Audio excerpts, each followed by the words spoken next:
Bonjour à tous!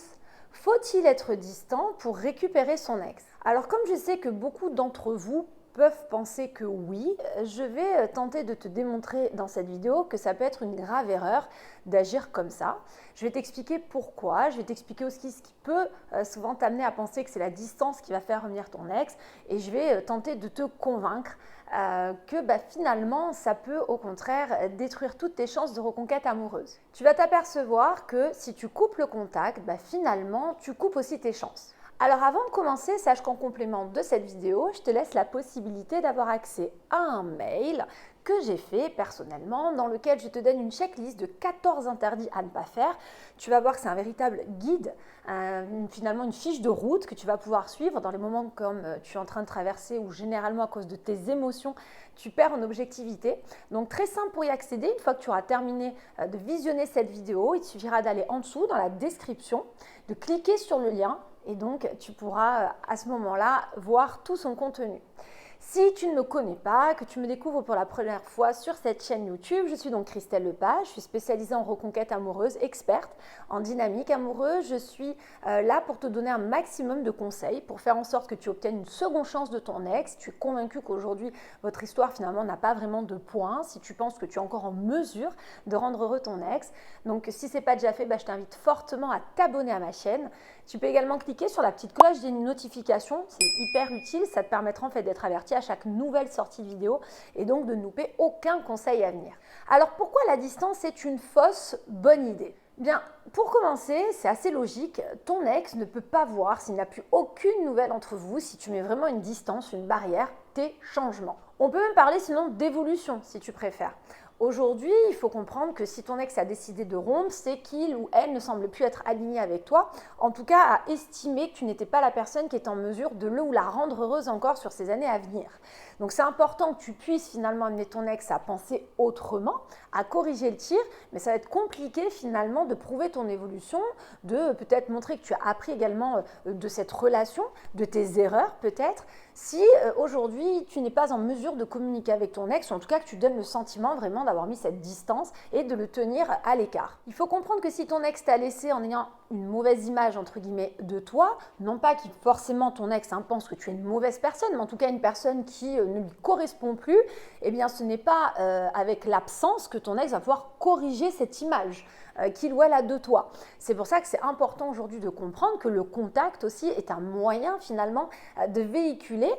une autre atmosphère, une autre idée que ton ex peut avoir de toi ou même encore des perspectives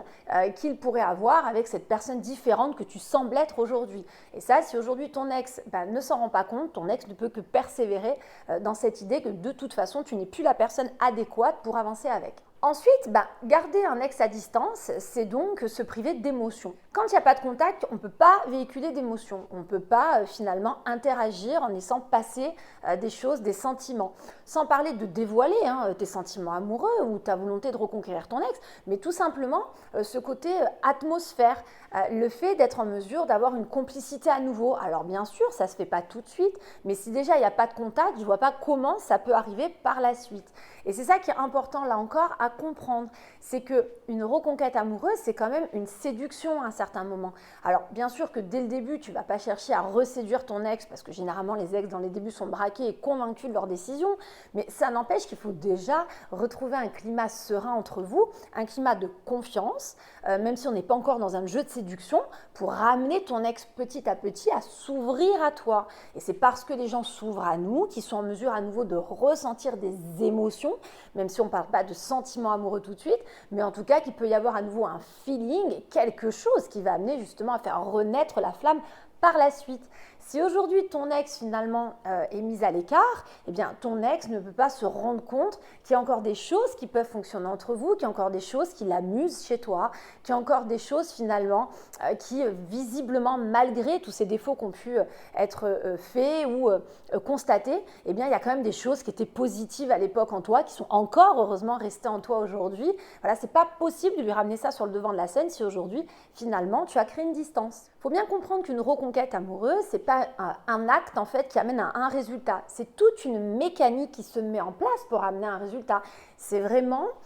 il faut le comprendre, un chemin finalement qui amène à un objectif. Mais ce n'est pas une action, une réaction. Donc c'est pour ça que de la distance, eh bien pourquoi pas, mais ce n'est pas finalement la solution adéquate si tu dois remettre cette mécanique en place qui est indispensable si tu veux renouer des liens avec ton ex qui vous amènent à nouveau à ressentir des émotions finalement positives sur lesquelles vous êtes alignés pour avoir l'envie de rediscuter et de peut-être renouer quelque chose de beaucoup plus concret. Enfin, autre point pour laquelle, selon moi, la distance n'est pas du tout le moyen de faire revenir un ex, eh bien, c'est que tu prends le risque aussi que ton ex, finalement, avance sans toi. Là encore, je ne parle pas des quelques jours dont on a besoin quand la rupture a été tendue pour que chacun finalement retrouve ses esprits. Je parle vraiment de personnes qui m'évoquent, moi en consultation, de mettre de la distance pour pousser leur ex à revenir vers eux. Cette distance-là, il faut le comprendre, c'est aussi dire à son ex que fais ta vie, puisque moi je ne suis plus présent, voilà, continue de ton côté. Et ton ex, dans le cas de figure que j'expliquais donc en premier, s'il est parti ou elle est partie avec une mauvaise image de toi, de toute façon, malgré cette absence, cette distance que tu mets en place, si rien n'est fait pour corriger l'image que ton ex a de toi,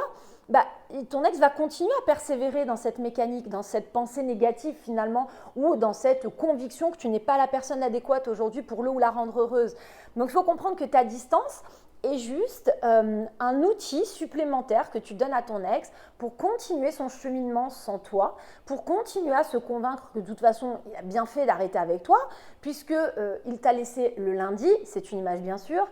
et qu'il y avait donc cette idée que vous n'étiez plus du tout fait pour être ensemble et être heureux, et puis n'ayant pas de nouvelles jusqu'au dimanche, il ne peut pas s'être passé quoi que ce soit sur ce laps de jours pour que ton ex change l'image qu'il avait de toi. Donc ce qui va se passer, c'est que ton ex va continuer jour après jour à tout simplement se dire « de toute façon, j'ai bien fait de me séparer, ce n'était pas quelqu'un pour moi, les gens ne changent pas, on le sait, la preuve étant, le temps passe, de l'eau est en train de passer sous les ponts et tous les deux, on reste là où on était, là où on s'est laissé, donc il n'y a pas d'intérêt de retourner vers mon ex. » Donc c'est vrai que c'est important que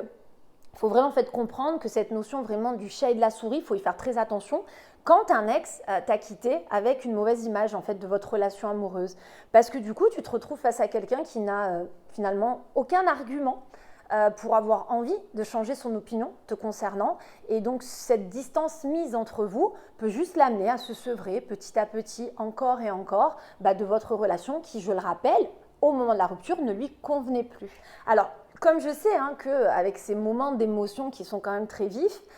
tu manques d'objectivité, en complément de cette vidéo, je t'ai laissé avoir accès à un mail que j'ai fait personnellement dans lequel je t'ai donné une checklist de 14 interdits très pratiques, tu vas voir, pour t'aider aujourd'hui et t'éviter un maximum de faux pas. Très simple pour y accéder, il suffit d'aller en dessous de la description de cette vidéo et de cliquer sur le lien. Si la vidéo t'a plu, que tu veux des sujets comme celui-là que je continue à traiter, eh bien pense au petit like d'encouragement pour que je le sache. Également à t'abonner à la chaîne si ce n'est pas déjà fait pour recevoir un maximum de conseils avec cette petite cloche là des notifications qui est très utile pour être averti à chaque nouvelle sortie de vidéo. Et en attendant, je te dis à très bientôt.